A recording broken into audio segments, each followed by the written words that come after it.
Clones are funny, aren't they? You think of a scientific way to duplicate life forms for like 100 years, then some cartoon comes around to tell everyone they're bad. It's been a classic cartoon setup for a pretty long time. How long? Can you wait until the end of the video? Thanks. You take a fun character and make more of them. The jokes write themselves. And the existential horror, don't forget the existential horror. So this is to all these clone episodes. I'm gonna list 25 of the most essential. They aren't all my favorites, but these are where you should start if you want an understanding of this genre. I was planning to look back at every single clone episode I possibly could for several months, like that Fantastic Voyage video I did last year, but I hope this is a good compromise. Sorry for being misleading when I said I'd cover every Fantastic Voyage cartoon when talking Tom and Friends slipped through the cracks. There are just far too many more of these, and they all vary too much in structure, so here's to a helpful, concise, and alluring workaround: the 25 essential clone cartoons. To start things off, here's an episode of Captain Planet titled Send in the Clones. It begins! You're going to see this title pop up so many times throughout the world of clone episodes. It's one of the most overused titles of any kind of episode ever. I get it, send in the clowns is a common saying, but it's not that clever or inviting when it's used the 6th or 7th time. But anyway, this Captain Planet episode is about Dr. Blight, who seems to be used for sci-fi, testing out a cloning ray on the fictional island of Mogal. She tests it on a locust, and it multiplies every time it eats something. It's about multiplying in food supply set abroad. Try to guess what they're saying. We're introduced to a native family consisting of plenty of children: Leela, who wants to go to university, Vico, who wants a brother, and others that don't matter. The Planeteers bump into Leela and encourage her, then save Vico from Dr. Blight and this week's guest star. Oh my god, it was Phil Hartman? We're not from school, kid.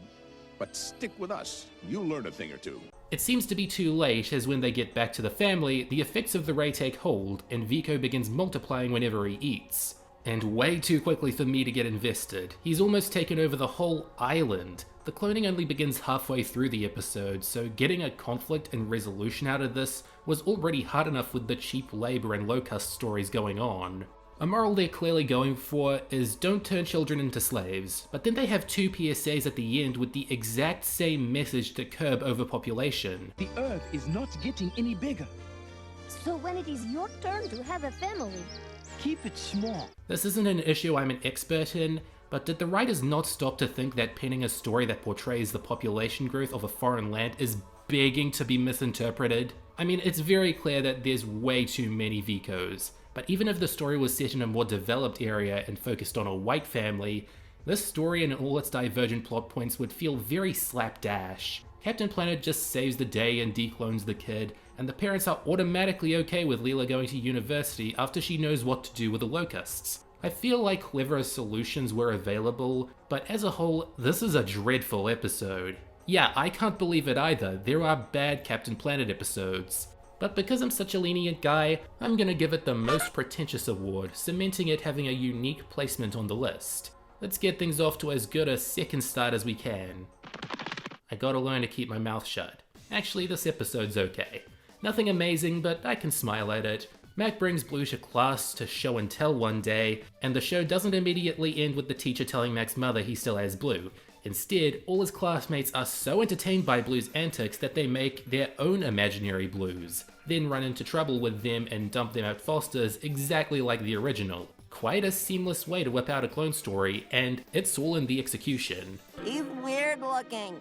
You're no knockout either, kid. Blue spends a day getting on everyone's nerves by bragging about going to the ice charades. Then he meets the clones. None of them look and sound exactly like him, however. Some have big noses, others are completely different art styles. More still are references, and one is even his prototype design. This has a typical clone episode highlight, don't it?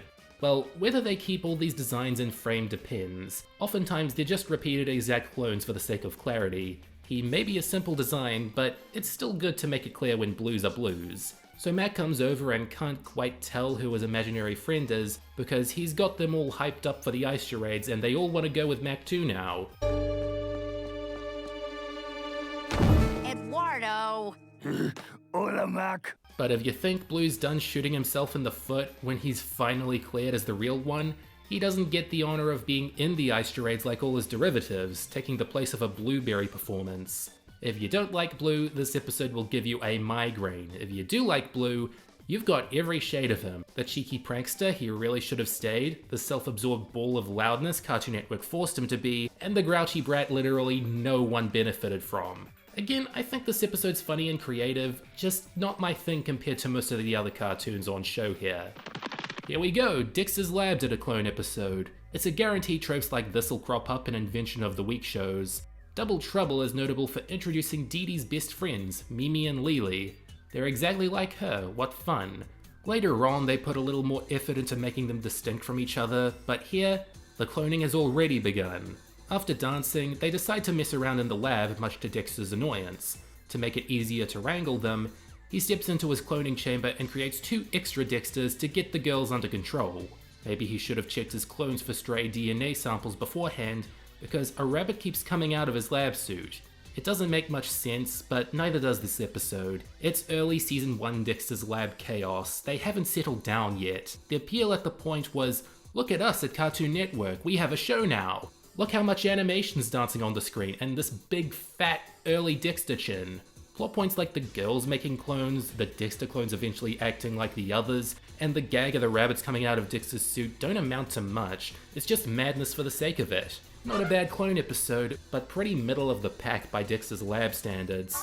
Hey, buddy, where'd all the girls go? They're children, you creep. Of course, in their second season, they do the infamous unaired episode, Rude Removal, where Dexter and Dee Dee get vulgar clones made of their concentrated rudeness. It fares better, but I won't delve into it here on account of a 1 entry per show rule, and I made a separate review of it anyway if you want to check that out. Here's a Chowder episode about clones, a snug fit for such a cuckoo show, even if it doesn't seem like it's going to be too cuckoo at the start. I'm all ears. Gross. Gazpacho has nowhere to go home to, since his mother's kicked him out, so Chowder suggests he stays at Mung's until he can get back on his feet. Mung, having seen this kind of plot before, is hesitant, but does it anyway. Shock of the century, Gazpacho turns out to be rather annoying and takes advantage of his guest status. Whether or not the catering crew's suffering can be worth it, at least they're sticking to the idea that Gazpacho has no idea how to adult. But Mung has a devilish idea, a Mung trademark. He gets Chowder to offer him a multi-rye sandwich that can duplicate him, so he can get a taste of his own medicine. Get it? A taste? Because it's a show about food! This backfires, however, as both Gazpachos end up palling around and making the crew's job even harder. So Chowder makes more multi-ryes, and for me, the next funny moment comes with Mung's method of getting rid of them. So, are you the real Gazpacho? Oh, hello there. Well, that was a visually interesting wrinkle. Back to the story. Even though Gazpacho feels sorry for his behavior, we get a bombshell that his argument with Mother was basically pointless. If she feels like teeth should be brushed front to back instead of back to front, well, then who am I to argue? Oral hygiene? That's what this was all about? I think the fight could have been over something weirder or funnier, but as it stands, it doesn't affect the quality of the script that much. It's not among the best Chowder has to offer, it's downright middling. I might never have watched it again if I didn't randomly remember it had clones, so this is the award it snags. Cartoon Network, please improve. Heading back to the 80s, Danger Mouse is always a good starting point, isn't he? Well, I can't say that about Tiptoe Through the Penfolds. Baron von Greenback and Stiletto have broken into Albert Hall, where they plan to use a cloning machine. Without so much as a whiff of a DNA sample, they get it to start making copies of Danger Mouse's assistant Penfold, and can't stop it. Once Danger Mouse comes around, they completely bail, leaving the hero with Penfolds dropping on his head. Confusion ensues. Now, get in and stay in. All of you. All of you? What the... Maybe it's because this one isn't much of an adventure, but it was rather unimpressive compared to the last episode I covered. It's very short, clocking in at 10 minutes, with the conflict being pretty pointless, intentionally so.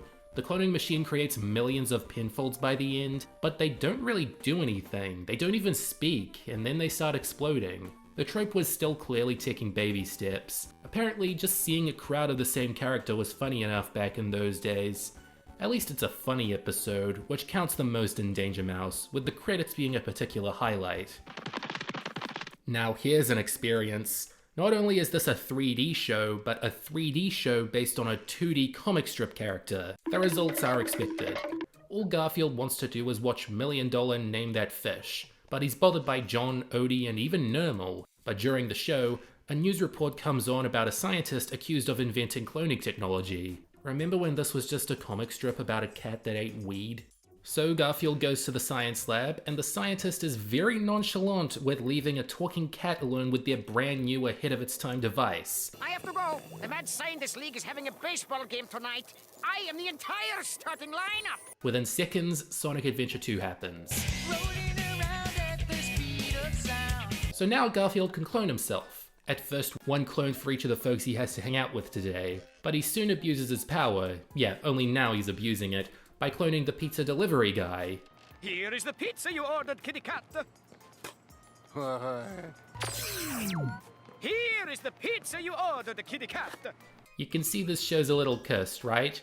This is old TV quality CGI hanging by a thread. But one of my favorite visuals so far has been this long line of pizza delivery guy clones just not minding the fact they've gotten scammed by a cat. But then, the Garfield clones get tired of their errands and mess with the cloning ray, which shoots off in random directions and makes more Garfield clones, then some Odie, Nermal, and John clones. Thankfully, the scientist is somehow able to track them down and tells them the clones are temporary, but they still all have enough time to go to a recording of $1 Million Name That Fish and for Garfield to deliver a Disney Channel moral about clones.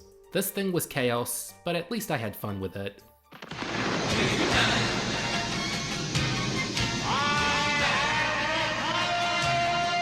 As soon as I read that He-Man had a clone episode and that Skeletor was the subject, I had to check it out. This is essential to me. I have no nostalgic attachment to the original He-Man or interest in later iterations, but every time I see any footage of Skeletor, a smile reaches across my face. This episode is off to a straightforward start. He-Man and his buddies are making a machine that can make smaller copies of anything it zaps. I am confused by the exact use of this thing, I'm confused by the whole setting of Eternia being half medieval and half futuristic, and I'm confused as to why most of the transitions are just the He-Man logo. Return to the palace. Let's go. Despite all this, you can always count on a Filmation production to be funny for the wrong reasons. Well, they finally find an excuse for the duplicating machine, deciding to copy invisibility stones for this group of bears. Skeletor steals it and clones himself through it to take over the kingdom. But because all the clones are half his size, you've now got an unclear number of mini child-sized Skeletors to look at, marching about, running about, casting about, and lounging about.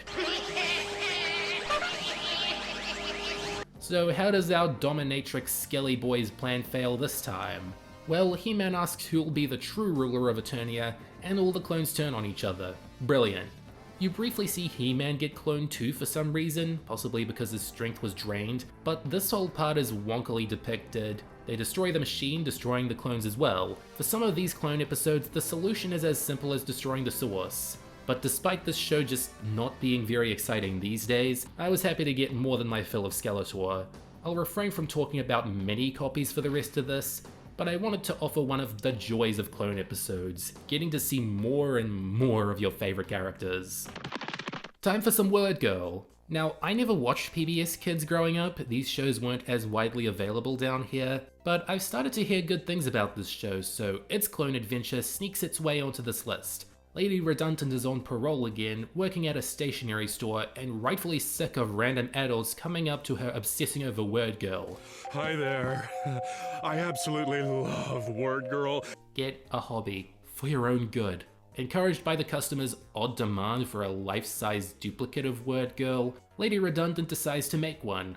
A malicious one that can only perform villainous deeds. So Word Girl, aka Becky, gets framed for a bunch of thesaurus stealing she didn't do, and the city loses trust in her, despite the clone having a repetitive, redundant, and overly descriptive way of speaking, reminiscent of a villain they know. It's a pretty silly story, but I can see the writers were trying as hard as they can to make something that could entertain anybody of any age. Some of this dialogue is cheekily self-aware. And I can prove it! Right about now! Oh yeah, the clock's running 5 minutes fast. Sorry about that. And the words of the day today are malicious and thesauruses. Well, that just earned the episode this trophy. One problem I have besides the generic story is the jittery character animation, but I'm sure this isn't the best the show got. I could see it again another day. And a chalk drawing too. Chalk Zone had a massive canvas for ideas, but usually not enough time to mine them to their fullest potential, and Madcap Snap is a good example of this. Rudy's gotten a lot of fan mail from readers of his Snap comics. We have an upstart comic artist on our hands, but as he soon sees, it's had an impact on the Chalk Zone. Everywhere he turns, there's a bunch of blue superheroes that look almost like Snap, but a bit off, and they are very nice. As Rudy figures out, this is all fan art of Snap that some kids drew onto chalkboards instead of paper, hence their slight diversions and I guess their less fleshed out identities. Now draw! Okay. The Snap clones have caused naught but trouble for the real Snap, who's getting blamed for all the crimes the Madcap Snaps are committing. Yep, it's another one of those imposter episodes. You know, where a character gets the hate from bystanders even though those bystanders have the eyes and ears to know what's going on. Don't worry, it doesn't dwell on this angle for very long, unlike the Word Girl episode. In fact, you've only got a minute or so left of the story, as Rudy draws a Snap-shaped spaceship, abducts all the Snap clones with little issue, and dumps them all on planet Snap. And there you go. That's the episode. Satisfied?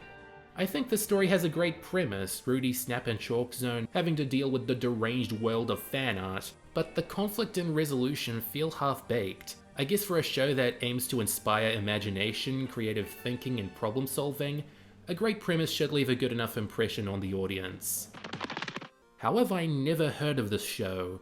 Well, maybe because I've never thought much of Woody Woodpecker. I mean, he's got a role that works, but you don't think of him as a character that can get really annoyed or have desires or regrets, as seen here. He's watching his favourite show, Captain Goodlife, when he gets all messy, but luckily a commercial for a cloning kit comes on that gives him the idea to make a clone that can pamper him. When you're watching the new Woody Woodpecker show and all you can think about is the Garfield show, you know your life's taken a great direction.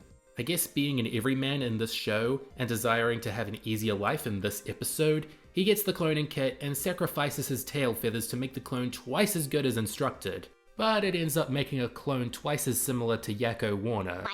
Yeah, good to meet you, nice to know you. Nice place you got here. How much does a treehouse like this go for anyway? You hear it too, don't you?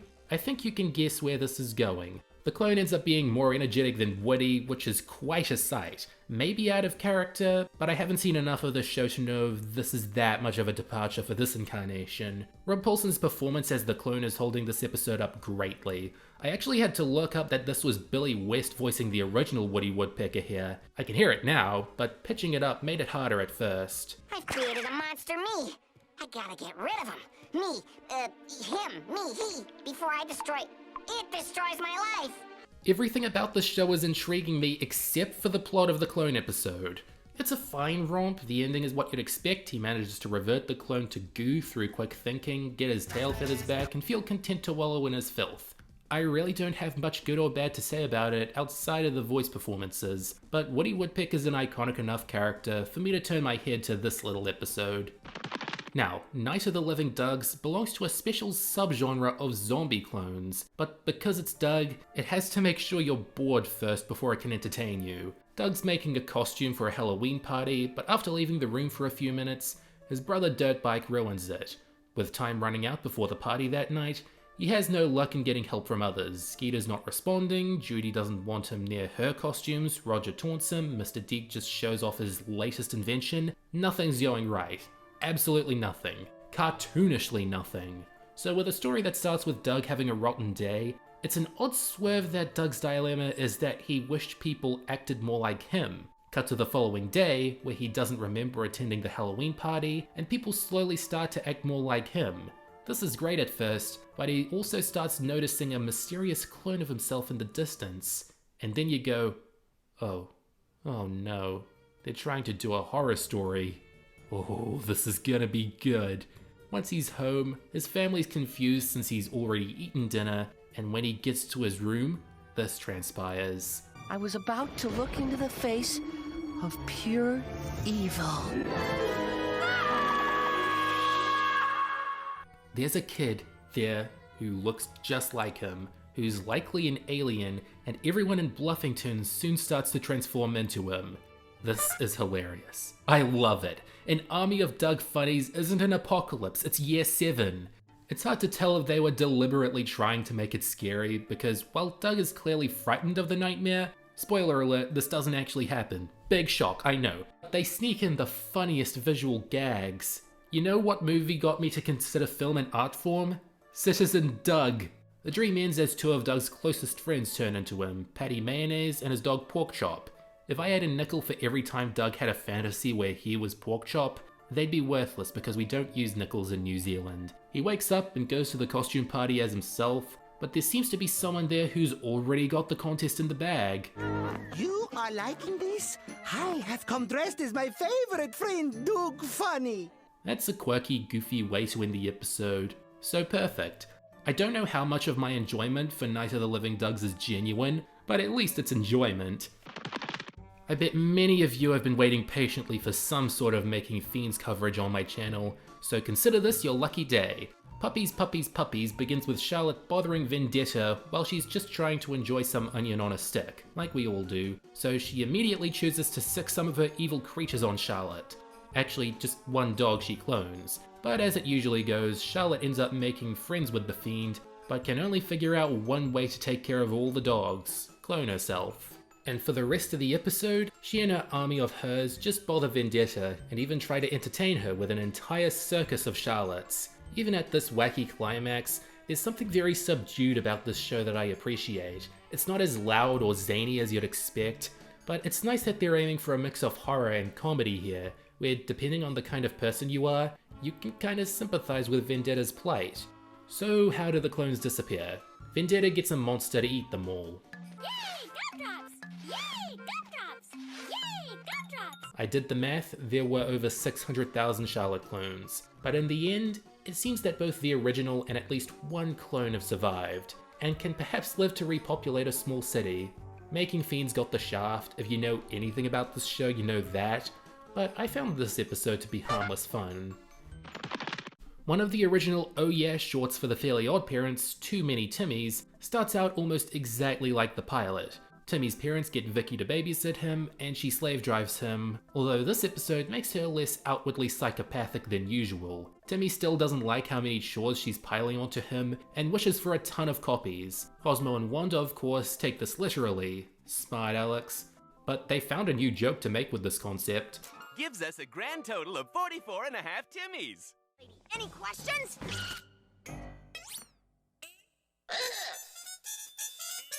So what else do all the Timmies do? Cause mayhem by confusing Vicky. This is a good way to use the clones narratively and comedically, make them do what Vicky wants whilst driving her loco in the coco. Because it's a 7-minute short, its resolution creeps up on you really quickly. It's a fun resolution, with Cosmo and Wanda's transformations being creative, but if this were all made in season 1 or 2, you'd get more for the same price. Now I ended up rewatching this one twice as much because, like most of the other Oh Yeah shorts, Nick had a redub of Too Many Timmies for a few years featuring Tara Strong as Timmy, after Mary Kay Bergman's tragic passing. I don't think dubbing over her was particularly respectful, but if you're more keen on the speedier pace of the main series, I'd recommend checking out the Tara dubs. They're a lot more refined comedically. As a matter of fact, this episode's like 30 seconds shorter. Yippee! It's the weekend! No school, no chore! Hey Mom, Dad, you guys ready to have some fun? Yippee! It's the weekend! No school, no chores!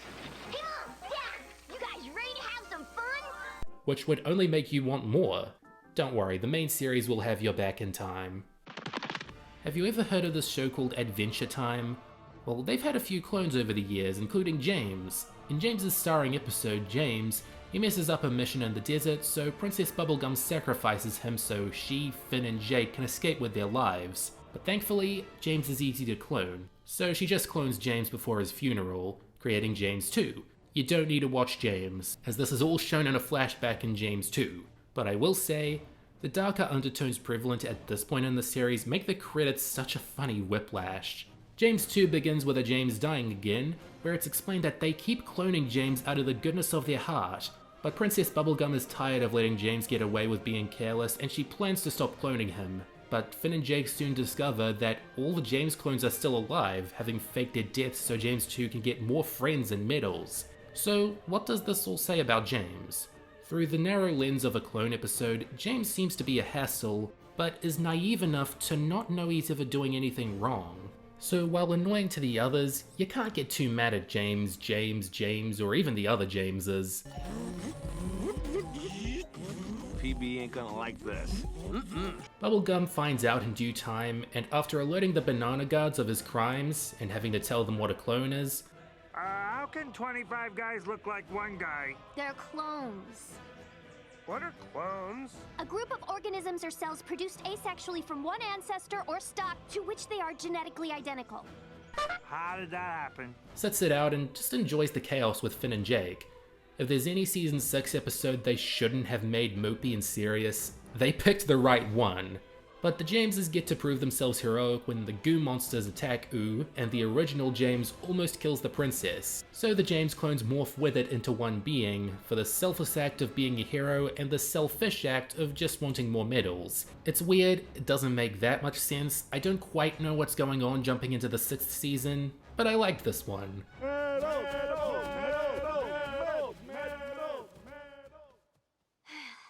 I'm not gonna miss him. We've got another returning show here, Lilo and Stitch the series. Dupe has the courtesy to cut to the point, with Lilo and Stitch already having caught the experiment Gantu was after, leaving him depressed. So Ruben plays armchair psychiatrist with him. Why don't you tell me a little about your childhood? Well, my father was very authoritarian, so I didn't have many friends. No friends, actually. Seems like a funny little subplot, and it is. But I believe it foreshadows a more introspective story. Not too deep or anything, just another one of Lilo not having any human friends, but they find a more creative workaround than usual. All of Stitch's guests come over for a slumber party, but none of Lilo's do, and I like how this is one of the first episodes to bring back old experiments and treat them all like Stitch's Ohana. Continuity is around in this show in small but meaningful ways. Lilo, feeling left out and friendless, tries to sneak into Jamba's ship and duplicate herself with Dupe, but as previously established, its copies are significantly weaker than the originals, so Stitch hurriedly pushes her out of the way, but gets caught in the blast himself.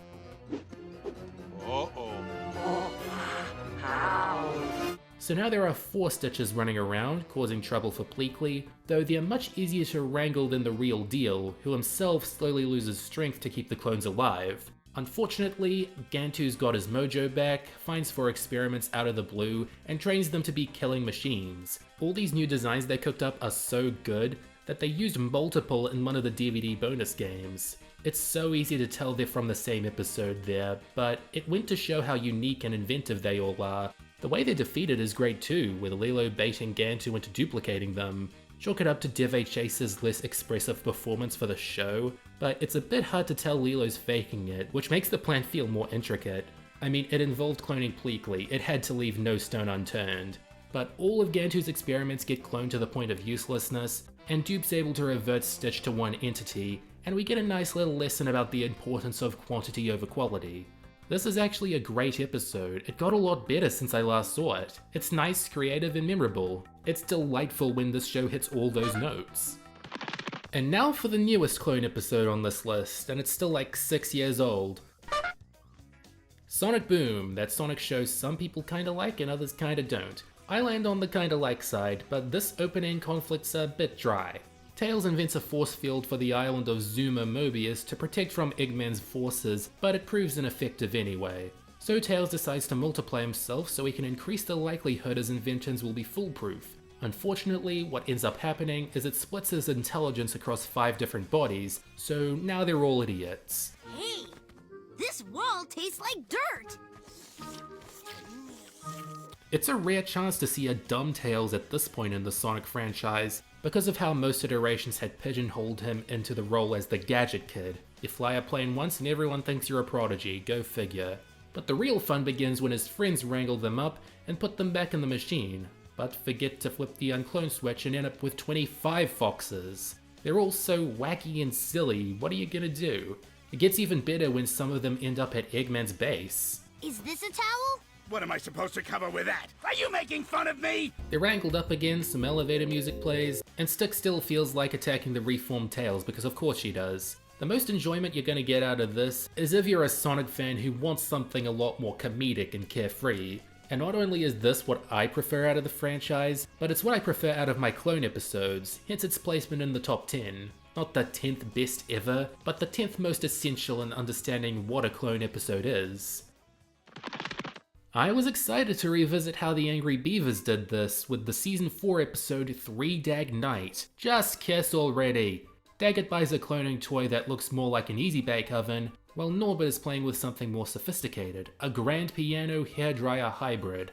After insulting Dag's new obsession, the Brown brother makes a slight modification to the device and begins making copies of himself. This is one of those where the clones aren't particularly smart, more just vessels with Dag's personality traits being the extent of their intelligence. What I'm saying is they're hardly that different from the original. As he makes more clones, they turn into an army, and Dag goes a little mad with power. So much so that Norbert tries to rack up a petition to get rid of them. None of his friends lend their voices or handwriting to his request, but later form an angry mob. I'd complain about their overall lack of reasoning and contribution, but Stump made some good points. Not that Dag's enjoying his own company after very long. Spoiler alert, managing an army of beavers in a dam made of wood is never going to be practical. So the gang takes some of them away to who knows where, and the others are melted by the hairdryer. This is blood, you can't convince me otherwise. And while Norbert is given the task of disposing the Easy Cloner, Dag heads back inside later to discover a suite of Norbs playing classical music with luscious hair, an ideal end to a very wacky romp. This has everything you'd want out of the Angry Beavers and a metric ton of mispronounced lines. 3 Dag Night is a great episode to watch to get a sense of how different Season 4 is from the first. It always feels like the voice actors are 10 hours into the recording session and going loopy, and it adds immensely to the entertainment value. Look, SpongeBob's one of those cartoony cartoons, so I'm surprised this is from 2016. Not entirely, I remember seeing it when it was new, but you know what I mean. We've had teasers here and there, that million strong army in Sleepy Time, and the creation of a demon.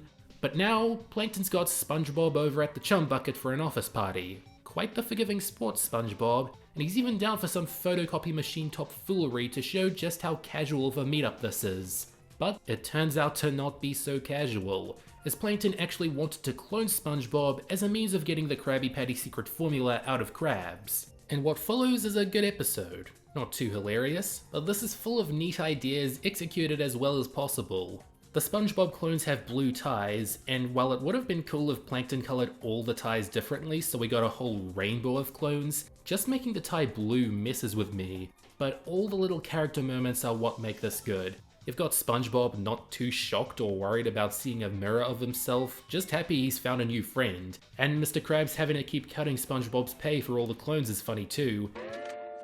Sheesh, what a cheapskate.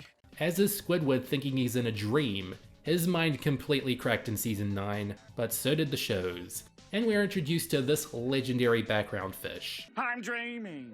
You're in my dream. That's me, the man of your dreams. But it isn't a happy episode for too long, as the printer ink starts to wear out and the clones fade away. Don't ask how this works, just laugh at Plankton's frantic dashing to get the formula out of them, and SpongeBob distraught over the loss of his new friends. This part's actually a little heartbreaking on his end, but the philosophy dished out by the others is valid. Life is but a walking shadow. So, fun episode, with a lot of memorable bits. I probably would have still included it here even if SpongeBob was never super popular. Jimmy Neutron whipping up clones, how could this fail? Well, after looking around, I found this episode isn't loved by all the fans, and it isn't because it's our second sin in the clones. The planets have aligned, and Jimmy and Goddard are heading into the stars to grab ice crystals that can make the perfectly chilled ice cream. But Judy interrupts him with chores that he has to do today, which interfere with Jimmy's plans. So after running through another quick list of Goddard's options, he chooses to clone himself quick and dirty. The clones are stable, but each have a different personality. There's the unbearably happy one, the depressed one, the French romantic, the comedian, the tough guy, and an evil looking one. I love exactly how they strove to make their clones creative, by not just giving them all unique quirks, but by designing them to clash with other characters in the most unfortunate ways. You want a pie? Yeah! You can't beat the classics. I'll say. For instance, the comedian meets up with Sheen and just ends up mocking Ultralord. The romantic one manages to woo Cindy, but she's still very closed off with her feelings for Neutron. The one that always stuck out to me was the depressed one giving Carl an existential crisis. Yeah, existence is futile, but whatever. I can watch Jimmy Neutron in my lifetime, so I have nothing to fear. Predictably, when Jimmy returns from collecting the crystals, he's shocked by the angry mob outside his house, so he gathers all his clones for a vaguely worded decloning, but the evil one proves difficult to track down. They eventually do, but he makes things even harder by restyling his hair and sounding and acting exactly like the original. At which point, I think it's fair to praise the designers for making each of the clones unique with just a hairstyle or badge. But as for the story, the ending's quite a downer. After brain blasting, Jimmy decides to sacrifice the ice crystals to freeze his clones, but the evil one still somehow escapes. The other 5 froze for nothing. He then has to explain himself to the mob, but they still end up chasing him down after learning of evil Jimmy's escape. I kinda like this bitter sequel hook sort of ending, but my main problem with the story is the time across which it takes. It seemed to start in the late morning or noon, so I can buy a few hours being spent following the clones, then another few finding the evil Jimmy, but then so the last scene could be set at dusk, it takes Jimmy 4 hours to tell the story. 4 hours to recount events that the writer had gone through in 10 minutes. Now this is still a pretty fun episode with a lot of witty ideas and an intriguing payoff. It would be amiss of me not to bring up the Trouble with Clones, Evil Jimmy's Great Return episode where he plans to make an evil clone of the entire Earth. I think this might hold the world record for most clones in an episode with an implied 6.6 billion, but I want to move on to the next show now. Finally, Simpsons did it! In a Halloween segment that they originally titled Send in the Clones, but it got changed to Clones at the last second. Clones is about Marge presenting Homer with a list of chores, which he puts off for a new hammock from the Hammock Man, everyone's favourite Simpsons character. He hands Homer one with a terrible curse, which of course produces a near identical copy. It's just missing a belly button. It doesn't live long. The hammock still works though, so Homer just makes a new clone to help him dispose of the old one, and more still to do all his chores for him. Meanwhile, he just hangs out in the backyard. Only when they start to act dumber than dumb itself does he try to dispose of them. Now, before I abandon you in this cornfield, does anyone remember the way home? I do. So he drops them all off in a cornfield with the hammock, which is easily the smartest decision he made all season, and the already 20-strong army of Homers use it to multiply themselves into the hundreds. This panning shot is the best part of the segment to me, with the Family Guy jab and one of the clones coming out 15 years younger than the others. Let's all go out for some frosty chocolate milkshakes. The rest of the segment is perfectly good too. While the Treehouse of Horrors had just become Treehouse of Sci-Fi Fantasy Comedy by this point, there was a drive to make this darker, with the Homers eating poor Gil and supposedly destroying every building in Springfield. Now, who's gonna be picking up the tab? Yay! Anything for Homers. The animation is also very interesting. They had to produce this digitally because it was already hard enough doing crowd shots on cells, and with how clean this came out, it must have convinced them the show's future lay in digital ink and paint. What a good springboard then. Great jokes in animation, with more Homer than most can handle. Time to pay my honors to a special kind of clone episode, the time travel clone episode, where time travel shenanigans involving continuing to go back to the same time and place create a whole swath of the same character. There are many examples of this oddly specific plotline, but I wanted to get into the most personable, Steven Universe's Steven and the Stevens. We're in an underwater base of time travel devices, and Steven's able to nav one while Amethyst causes a wave to endanger them. What did the architects think was going to happen? So now Steven's free to put on a concert with his band, but his father's boat's gotten into a scuffle, so it's called off. Or is it? Steven winds up a couple minutes in the past, and is able to warn his father before the boat gets damaged, saving the show. Then he keeps traveling back to this point in time, and quickly decides he should be the whole one-man band. But then you get to the hard part of having clones, how in sync they can be with each other. I'll see myself out. Let's take 5. There's a 5th season? No, I mean a 5-minute break! We know! It turns from confusion and difficulty to manage them to just forming their own band. But Steven's solution to prevent all this from happening only makes the events more chaotic. They keep time traveling, back to earlier episodes I think, and before you can understand what's going on, Steven's at war with himself. What does this say about Steven's character? I don't know, this is the 4th episode I've ever seen. But when he breaks the little orb and all the clones turn to dust, I get the sense this is going to leave some scars on his psyche. Like seriously, this is a randomly dark climax, followed immediately by another band performance. Of all the Steven Universe episodes I've seen, this is the one that sold me on the show. I get why it got so popular now, and started checking out more random Season 1 episodes in my free time. So high viewing recommendation from me. Is it already time again to worm My Little Pony into a video? Well, at least it's coming with a genuinely great episode. It's a would-be calm day in Ponyville, where Pinkie Pie rushes around trying to hang out with all her friends in one day, which is an ambitious task given how spread out their activities are. At least one of them's understanding of the hassle. I can promise to not do anything fun at all if that would help. You are such a good friend! But after getting inspired by Twilight's suggestion that the only way to do everything is if there were more of her, Pinkie Pie remembers the legend of the mirror pool, which can create copies of any pony who recites a specific poem near it. Solemnly swear not to be scared at the prospect of being doubly married. Now there's an iconic sequence, and a Pinkie Pie clone who's even more hyperactive than the original. I kinda like how this first clone could be a soulless phantom, but it's still a character you can feel a bit sorry for, when it fusses over friends it doesn't even know the names of. So Pinkie goes back to the mirror pool with her to make more clones, but the clone ends up making dozens more behind her back. Within seconds, they've got this. So now there are so many brainless, out-of-control Pinkie Pies that they disrupt Ponyville's natural order, and Twilight and Spike have to figure out a way to get rid of the clones, but there's a chance they could get rid of the original by mistake. So while still comedic, Pinkie's life is in danger in a way that it hasn't really been by herself before. This little moment where they talk to a Pinkie who seems far less mindless than the others doesn't elicit any hope, but it does give them the idea to make the Pinkies all do something boring so they can weed out the one with the most concentration. A paint drying watching contest ensues, and while I for one find there to be a lot to consider while watching paint dry, like how quickly it may dry depending on the temperature or surface, how it would feel if you felt it at a certain point in, or if the color of the paint could aid in the speed of the drying at a molecular level, unfortunately idioms in mass media have reinforced the assumption that watching paint dry is somehow boring.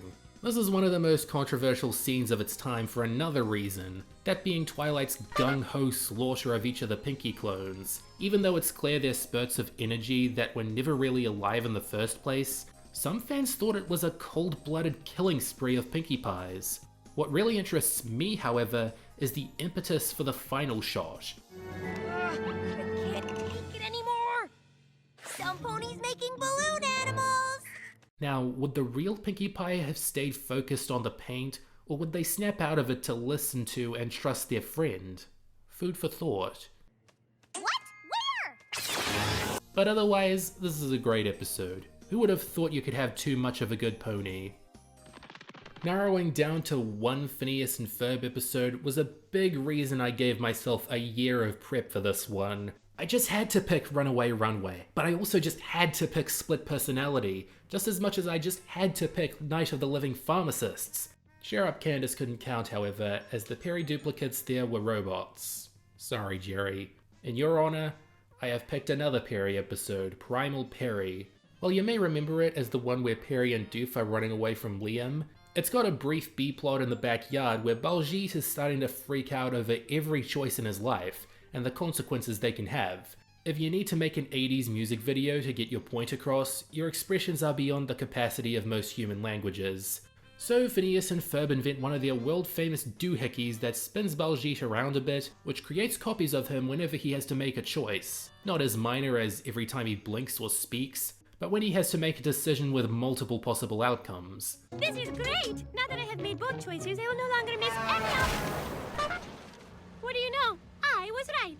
The best this plot gets is when Candace tries to show off the Baljeet clones to Linda. Even as more are made as she offers him juice, there's always something in the way. It's the sort of Candace and Linda scenario you can tell they'd had kicking around for a very long time, possibly as early as the show pitching phase. I had a lot of fun watching the Baljeets rise up against their suburban oppressor, even throw in reference to Summer Belongs to You while they're at it. He says he is our friend. Would a friend steal your bike? To be fair, he stole everyone's bike. It's not made clear what they were planning off screen, but one of Liam's boomerangs from the main story comes and hits the device, which effectively kills all the Baljeets.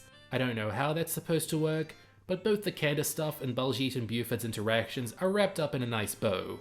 This isn't my favorite of the clone episodes this show's done, and it's not surprising they've made 20 cents worth, but I really wanted to prop this one up, make it compete with the big boys. This is one I've been waiting for, and a show I've been waiting to cover for a long time. Gravity Falls may have a strict continuity, but I hope there's no harm jumping into this episode to get a taste of what the show is like. The Mystery Shack is throwing a party, and Stan gets Dipper and Mabel to print some copies of the flyer, but it so happens the photocopy machine can produce copies of living things. How have cloning photocopy machines been such a common trend today? Dipper and Mabel each have something to do at the party. Mabel forms a rivalry with the local popular girl, Pacifica, and tries to help out some other outcast girls, but that's not important. What is important is Dipper's puppy dog love for Wendy, which is tested when she meets up with her current boyfriend, Robbie. Already having cloned himself so he can have someone else run the ticket stand, they whip up an increasingly complicated plan to get the main Dipper and Wendy together so they can dance. But when things go pretty well off the beaten path, the clones get angry and lock Dipper away. There's a lesson in here not to fixate on rigid plans and just let events take their course, but Dipper's 3 through 10 are not having it. Paper Jam Dipper on the other hand, he can't do anything wrong. Hey, buddy, hey, it's okay. Now I don't want to show off much more just to keep them a surprise for you, and not because I'm showing any spoilers for the rest of you. This is a really, really good one, and it's the kind I don't want to over-explain. It keeps you guessing, which the whole show is good at to be fair. All the main characters have a place here. Zeus gets to DJ right, Mabel has the subplot, Wendy's a bit more fleshed out, and Grunkle Stan gets the best joke. Right, like I'm gonna fall for that. That's all I'm showing. Watch the episode. It's fun. And we're down to the number one pick. What do I think is the most essential clone episode in all animation? Or rather, what's the most essential clone segment? It's a very old story, one that goes back almost 2,000 years.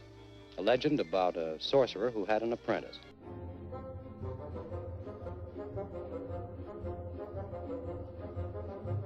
I got you, didn't I? The answer wasn't even from a TV show, but from the Disney classic Fantasia, and one of the most popular Mickey Mouse productions, the most famous cartoon character of all time. Well, here, he's a wannabe sorcerer and an apprentice to the mythical Yen Sid. Guess what his name backwards is? While his master takes a nap, Mickey nabs the hat, and I don't know if this is an unpopular opinion, but doesn't the hat look a bit big on him? Unwilling to do his chores, Mickey brings life to a broom, gives it arms, and makes it carry the water while he snoozes. One megalomaniacal dream later, he wakes up to find the brooms carry too much water and takes an axe and flat out murders it. Mickey could be violent once, and I want that back. But the broom not only comes back to life, but it reassembles into an army of clones, which takes so much water that it almost drowns their in-over-his-head master. This is where it all started, ladies, gentlemen, and everyone else. The vortex of chaos embedded into the mind of every animator wanting to work with clones. The first time it was made abundantly clear, you can have too much of a good thing.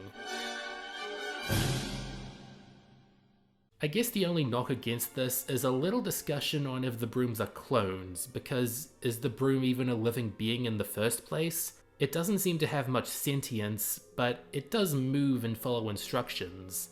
I think we can cut it some slack for the simple reason that this is Disney magic. I mean Yen Sid magic. And I doubt we'd have dozens of other cartoons about clones if it wasn't for this trendsetter.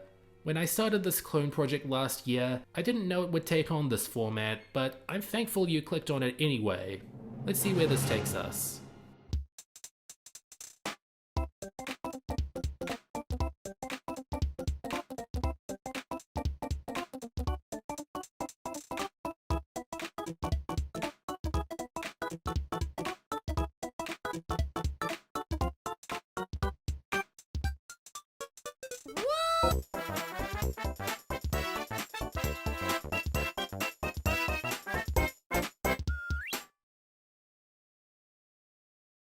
Well, how about next time you get a board that can handle the neutron style? Later, Nicorama!